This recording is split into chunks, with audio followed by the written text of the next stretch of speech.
Hey everybody and welcome back to Split Couch Games. I'm Scott, and a few months ago I put out a video discussing who I thought could be Kate's grandfather.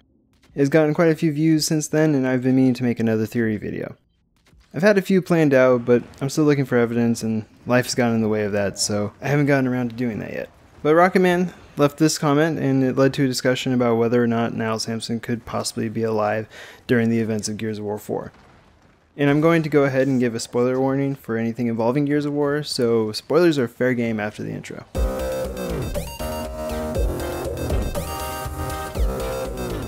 First, some quick background on Dr. Niles Samson. He was the leader of the New Hope research facility. Marcus and the rest of the Delta Squad go to the research facility in Gears of War 2 and discover the Sires. The Sires are genetically modified humans that are widely considered to be the precursor to the Locust. The creation of the Sires came about during research of the effects of emulsion on humans, specifically children. I'm not going to go into all of that here, but if you're interested in learning more about this section of the game and all of the implications it has on the lore for Gears of War, there's a link to an amazing forum thread in the description below. Samson has always been a bit of a mystery. Not much is known about him outside of the few details in the games and in the books. We know that he was in charge of the New Hope research facility, and he at the very least knew of Azura, which means he was exceptionally important to the COG. To figure out if he's still alive by the time Gears of War 4 happens, 42 years after E-Day, we have to figure out if that timeline is even possible for him to be alive. And the answer is probably not. Our best guess is that he was born around 79 years before E-Day, which is at the start of the Pendulum Wars. So that would make him about 120 at the time of Gears 4. But I didn't want to end it right there. I wanted to, make sure that it wasn't possible. So I did some research. And we don't know much about the average lifespan of a human on the planet of Sarah, given that most people tend to die before they reach old age. But it's important to note for this theory that there are plenty of examples of older members of the population being fit for active duty in the military. Hoffman, Bernie, and Marcus, and tons of others are seen fighting well into their 60s throughout the entire series. But they're still keeping up and even outperforming younger soldiers. So it is possible that their physiology allows them to live longer than us here on Earth. But again, it's really not likely. And of course there's a pesky detail in the Slab novel, which happens about 10 to 12 years after E-Day, and he says that Samson is long dead, and since it was in his own head, he certainly wasn't lying about it, and Niles wasn't hanging out in Azura the whole time, right? There was another small detail that got me super excited. The voice on the PA system for Azura is Niles's, and it was talking about current events, inviting people to check out a newly installed service on the island. And I got really excited because, that meant that Niles had to be alive in order to relay new information to the citizens of Azura. But then I remembered that Niles had the ability to create AI based off of his personality, so yeah, I'm pretty sure that Niles is dead. But Rocket Man's main point was that he really wanted Niles to not be forgotten and to have his research at least mentioned in the new series or the newer games, or at least, his research to be shown to prove who is behind the creation of the Locust once and for all. I can't do that here in this video because there's just not enough information out there, but I think it's safe to assume we'll hear about Niles again.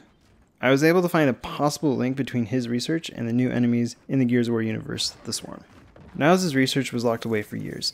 Nobody knew it existed except that it was actually readily available on Azura, as we learned in the Slab novel. Dr. Esther Bakos, a biochemist on Azura, was in possession of a document with all the research from New Hope. She even specifically asked Chairman Prescott if they could recover the Sires for study. And while she hid it under the guise of needing it to research the spread of lambency in humans, which I do believe was a part of it, I think that she was more excited about the genetic mutation aspect. Later on in the book, Adam even knows that she kept saying that one day, understanding genomes would transform Sarah. And she would express disgust that the chairmen of the past were unwilling to proceed with genetics research. This is something that she was incredibly passionate about. Now, Dr. Bakos is presumed to have died when the Locusts arrived at Azura. They killed everyone except for Adam Phoenix, as far as we know. But I would actually be really surprised if nobody at all would have been able to escape, especially someone working close to Adam. He probably would have ended up sacrificing himself, knowing that the Locusts were there for him because of his research. So I wouldn't be surprised if, other people were able to get away with him sacrificing himself. If Bakos was able to escape the island, though, that would mean that she would be the only one in the world with full knowledge of the research in New Hope. Really, Prescott died. Marcus and Dom saw the site, but they didn't understand what was going on. So really, it would just be Dr. Bakos. And on a similar note, it's highly unlikely that every single Locust was destroyed by Adam's weapon at the end of Gears 3. because, let's be honest, nothing ever actually works 100% in this universe. So there were likely a few surviving locusts, and those obviously turned into the scions that we know are in command of the swarm. And even if Dr. Bacchus didn't make it off the island alive, even if Dr. Bacchus didn't make it off the island alive, it's likely that the locusts were able to gather up all the research and actually see the notes from the New Hope research facility. So they have the knowledge as well. So if we're assuming that Samson's research is out there in the world, what does it all mean? Well, we know that the sires were kept in suspension for several years, and we can safely assume that this was a part of their creation process. And what else do we see created as a result of incubation? Well, we learned pretty quickly in the Gears 4 campaign that the swarms snatch humans and put them in pods, and when they come out, they're juvies. And juvies is shorthand for juveniles or immature. It's entirely possible that the swarm are making their own sires, but JD and company bust open the pods before the maturation process is complete, and instead of full-grown sires, we get the annoying little shits that go whoop whoop as they dart around. There's even this section of Gears of War 2 where we see the locusts taking prisoners.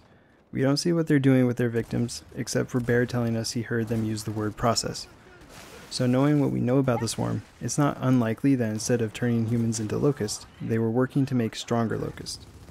Ones that were immune to the effects of lambency, and perhaps could grow stronger because of the parasite.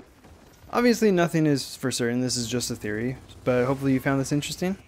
I certainly don't know everything about Gears of War, so if you have any alternate theories or evidence that supports or disputes mine, please let me know in the comments. I love discussing Gears of War, and I will probably talk your ear off more than you guys care to hear. But in my next video, it's going to be a little bit different, as I attempt to find something good about Gears of War Judgment. So I will see you next time on Split Couch Games.